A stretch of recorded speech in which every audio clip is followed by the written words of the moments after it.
اعوذ باللہ من الشیطان الرجیم بسم اللہ الرحمن الرحیم 17 نومبر کو جوائنٹ سیشن پارلیمنٹ کا بلایا گیا اور تمام جو بلز سے اس کو بلڈوز کیا گیا. یعنی ابھی 2018 کے الیکشنز کی شفافیت پر سوالیہ نشان ہیں اور رہیں گے. عمران نیازی صاحب نے کہا تھا کہ 4 حلقے کھولیں اور دھرنا دیا تھا، قوم کا وقت ضائع کیا تھا، 126 دن تماشا لگایا تھا. مسلم لیگ نے اپنے دور میں سپریم کورٹ میں 4 حلقے لے کے گئے. اس وقت کے چیف جسٹس نے اور سپریم کورٹ کے دیگر معزز جج صاحبان نے کہا کہ ہمیں دھاندلی کے کوئی شواہد نہیں ملے. اور پھر مجھے بتائیں کہ 126 دن کا دھرنا کیا قوم سے مذاق تھا؟ کیا لوگوں سے جھوٹ بولا گیا تھا؟ چینی صدر نے آنا تھا، اس کا دورہ ملتوی کیا گیا. تو یہ جو سی پیک سے ان کی لڑائی آج سے نہیں ہے، اس وقت سے ہے. جب آئے تھے اسی وقت وفاقی وزراء نے سی پیک کو کہا کہ جی اس میں کرپشن ہوئی ہے. یعنی ہمارا دیرینہ ساتھی آل ویدر فرینڈ چین کو انہوں نے متنازع کیا. آج بھی سی پیک جو ہے وہ بیک برنرز پہ ہے، کوئی خاطر خواہ پیش رفت نہیں ہے. جوائنٹ سیشن کی بات میں کر رہا تھا آپ سے. یعنی ای وی ایم جس کو دنیا ریجیکٹ کر چکی ہے، ایکسپرٹس کہہ رہے ہیں کہ ای وی ایم جو ہے، یہ میں نہیں کہہ رہا، ایکسپرٹس کہہ رہے ہیں کہ ای وی ایم جو ہے وہ شفافیت میں رکاوٹ ہے. عمران نیازی صاحب 4 سالوں میں عوام پر مہنگائی کے طوفان کو گرانے کے بجائے آپ نے قوم کی خدمت کی ہوتی. آپ نے جو جھوٹا دعویٰ کیا تھا 50 لاکھ گھر کا، وہ قوم کو کوئی 50,000 گھر ہی دیتے تھے. 1 کروڑ نوکریوں کا دعویٰ کیا تھا، کوئی 1,000 نوکریاں دیتے تھے. تو آج آپ کو ای وی ایم جو ہے وہ کرنے کے لیے اتنے جتن نہ کرنے پڑتے. آپ مجھے یہ بتائیں کہ ایک شخص جس کا نام عمران نیازی ہے، مہنگائی ہوتی ہے تو وہ کورونا کے پیچھے چھپتا ہے، مہنگائی ہوتی ہے تو وہ مافیا کا رونا روتا ہے. حالانکہ مافیا جو ہے وہ کابینہ میں بیٹھے ہوئے ہیں، اور جب کارکردگی نہیں دکھائی جاتی تمام تر جھوٹے دعووں کے باوجود تو ای وی ایم کے پیچھے چھپتا ہے. اس کو قوم نے اب چھپنے نہیں دینا. اور میں آپ کو بتا دوں یہ بات، یہ خود بھی سلیکٹڈ بھی ہے اور ریجیکٹڈ بھی ہے. کیا ہے؟ یہ سلیکٹڈ بھی ہے اور ریجیکٹڈ بھی ہے. اور ای وی ایم جس کی آج قوم کو شفافیت کی مثالیں دیتا ہے، یہ ای وی ایم بھی پوری دنیا میں ریجیکٹڈ ہے. تو ریجیکٹڈ اور سلیکٹڈ جو ہے، ایک ریجیکٹڈ چیز کو جو ہے وہ قوم کے سامنے اس لیے پیش کر رہا ہے کہ وہ عام انتخابات جب بھی ہوں گے وہ ای وی ایم کے پیچھے چھپنا چاہتا ہے. دوسری بات، انہوں نے بڑا ڈنڈورا پیٹا کہ جی ہم معیشت کا پہیہ چلائیں گے، گروتھ ریٹ اتنا ہے. آج بڑی تکلیف سے میں کہہ رہا ہوں کہ مسلم لیگ کے دور میں ایل این جی کے ٹرمینل لگائے گئے، محنت ہوئی. میں پوچھتا ہوں آج، جب چینی شارٹ ہوتی ہے، یہ باہر بھیجوا دیتے ہیں، تو وزیر اعظم کہتا ہے کہ ہمیں پتہ نہیں تھا. جب آٹا جو ہے پہلے باہر بھجوا دیا جاتا ہے، قوم کو مہنگا ترین آٹا میسر ہوتا ہے، یہ کہتا جی ہم نے ورکنگ نہیں کی تھی. ان کا وزیر خوراک کہتا ہے اسمبلی کے فلور پر کہ جی مجھے نہیں پتا گندم کہاں چلی گئی. آج جب معیشت جو ہے وہ سسکیاں لے رہی ہے، صنعتیں گیس ان کو نہیں ملے گی تو معیشت کا پہیہ کیسے چلے گا؟ جب صنعتیں بند ہوگی تو بے روزگاری میں اور اضافہ ہوگا، مہنگائی میں پروڈکشن جب نہیں ہوگی تو مہنگائی میں اور اضافہ ہوگا. اب کہا جا رہا ہے کہ گھریلو صارفین کو ایل پی جی جو ہے وہ مہیا کیا جائے گی. اور میری بات سنو، آپ کو خدا کا خوف آنا چاہیے، اپنے گریبان میں جھانکنا چاہیے. چینی سستی ہوتی ہے تو بوڑھوں کو، ہماری ماؤں کو لائنوں میں لگ کے چینی لینی پڑتی ہے. اب ایل پی جی کے لیے بھی سخت سردی میں اس قوم کو لائنوں میں لگاؤ گے؟ اور پھر یہ بھی ایک سکینڈل ہے، چینی شارٹ ہوتی ہے اربوں کمائے جاتے ہیں، آٹا شارٹ ہوتا ہے اربوں کمائے جاتے ہیں. ایل این جی اگر بر وقت برآمد کرتے تو $6-7 کی پڑتی. آج مہنگی ترین ایل این جی ہے، اور جو ٹرمینل مسلم لیگ نون کے دور میں لگا تھا وہ انڈر یوٹیلائز ہے. اس کی جو کیپیسٹی اس سے کم اس کو استعمال کیا گیا. اپنے پیاروں کو، اے ٹی ایمز کو نوازنے کے لیے فرنس آئل سے بجلی پیدا کی گئی. یہ میں نہیں کہہ رہا، یہ ان کی اپنی نیپرا کی رپورٹ کہہ رہی ہے. اور کب سے سن رہے ہیں کہ جی ٹرمینل لگ جائے گا، یہ ہو جائے گا، وہ ہو جائے گا.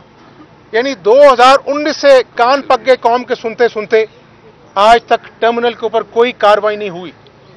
تو مجھے آپ بتائیں کہ عمران نیازی صاحب کتنا اور انتقام باقی ہے اس قوم سے لینا، جس کے بچے بھوک سے بلک رہے ہیں، انڈسٹری بند ہونے جا رہی ہے، مہنگائی رکنے کا نام نہیں لے رہی ہے، اور آپ کے جھوٹ جو ہیں وہ ختم ہی نہیں ہو رہے بلکہ بڑھتے جا رہے ہیں. اور میں ایک اور بات بتانا چاہتا ہوں آپ کو. کل ایک وفاقی وزیر نے کہا کہ ریاست جو ہے وہ انتہا پسندی سے نمٹنے کے لیے تیار نہیں ہے. غور کریں الفاظوں کے اوپر، ریاست انتہا پسندی سے نمٹنے کے لیے تیار نہیں ہے اور ہمیں پیچھے ہٹنا پڑا. ان کو یہ جو نو رتن کا ٹولہ ہے، ان کو الفاظ کا چناؤ کرنے میں، بات کرنے میں تھوڑا سا بھی قوم کا احساس نہیں ہوتا کہ ضرب عزم ہو یا رد الفساد ہو. ہمارے سیکیورٹی کے اہلکار، چاہے وہ فوجی ہیں، رینجرز ہیں، پولیس ہیں، سرحدوں پر شہید ہوتے ہیں. اور آج افغانستان کے اندر جو صورتحال ہے سیکیورٹی کی، وہ ہمارے سر پر منڈلا رہی ہے.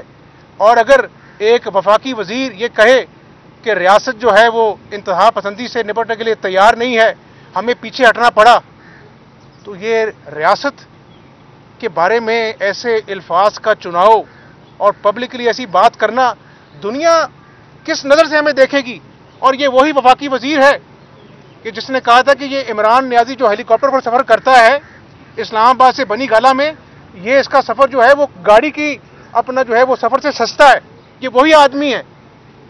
میں آج قوم کو بھی اور پارلیمنٹ کو بھی کہنا چاہتا ہوں کہ ایسے لوگوں سے پوچھا جانا چاہیے کہ جو بولتے زیادہ ہیں اور سوچتے کم ہیں اور ریاست کو اس کی بھاری قیمت ادا کرنی پڑتی ہے. ایسے لوگوں کا بائیکاٹ کرنا چاہیے. یہ کوئی اپوزیشن کے اوپر حملہ نہیں ہے، یہ پاکستان کی سالمیت پر حملہ ہے. پاکستان کے اوپر اور سوالیہ نشان اٹھائیں گے وہ لوگ جو پاکستان کے دشمن ہیں. فیٹف کا ابھی معاملہ ابھی گرے لسٹ میں ہے اور مصروف کہہ رہے ہیں کہ انتہا پسندی کے خلاف ریاست جو ہے وہ کارروائی کرنے کی مکمل طور پر تیار نہیں ہے. انہوں نے 4 سالوں میں اس ملک کے ساتھ کھلواڑ کیا ہے. انہوں نے بہت خطرناک کھیل کھیلا ہے. نیازی صاحب، ای وی ایم کا قانون پاس کرا دو. 17 نومبر پاکستان کی سیاسی تاریخ میں ایک سیاہ دن کے نام سے یاد کیا جائے گا. اور ای وی ایم سے پیار کیوں ہے اتنا؟ بائی الیکشن ہوتے ہیں پنجاب میں, خیبر پختونخوا میں, سندھ میں, نیازی صاحب ہار جاتے ہیں. ابھی حالیہ کنٹونمنٹ بورڈ کے الیکشنز ہوئے ہیں, عبرتناک شکست ہوئی ہے. تو پھر ای وی ایم سے تو پیار ہونا ہے, ای وی ایم کی اچھائیاں تو بیان کرنی ہے, کیونکہ اب ای وی ایم کے پیچھے چھپنا ہے. کورونا کے بعد ہم آپ کو چھپنے نہیں دیں گے, قوم آپ کا محاسبہ کرے گی. اور پھر میں کہوں گا تمام سیاسی جماعتوں سے کہ آج قومی وقار کا تقاضا ہے کہ سب جماعتیں ایک ایجنڈے پہ اکٹھی ہوں کہ اس ملک کو ہم نے بچانا ہے, اس ڈوبتی ہوئی معیشت کے آگے باندھنا ہے, اس اپنا جو ہے وہ ڈیلیوری اور گورننس جس کو وہ زمین بوس ہو چکی ہے. اور میں ضرور کہوں گا اس پنجاب میں جس کو کہا تھا کہ ہم پولیس کا نظام بنائیں گے, آج پولیس کی ٹرانسفر پوسٹنگز ایسے ہوتی ہیں جس طرح چپڑاسی کی ٹرانسفر پوسٹنگز ہوتی ہیں. اور خانے وال ہو, لودھرا ہو, بہاولپور ہو, لاہور ہو, آج ڈاکہ زنی عام ہے, راہ جاتے ہوئے لوگوں کو لوٹ لیا جاتا ہے, اور اغوا پرائے تاوان عام ہے. یہ پنجاب صوبہ جو ہے آج اس کو دیکھ کر جو اس کی حالت ظاہر ہے, تکلیف ہوتی ہے. یہ 17 نومبر کو ای وی ایم کا قانون پاس کرانے کے اوپر شادیانے بجا رہے ہیں, ان کو شرم آنی چاہیے.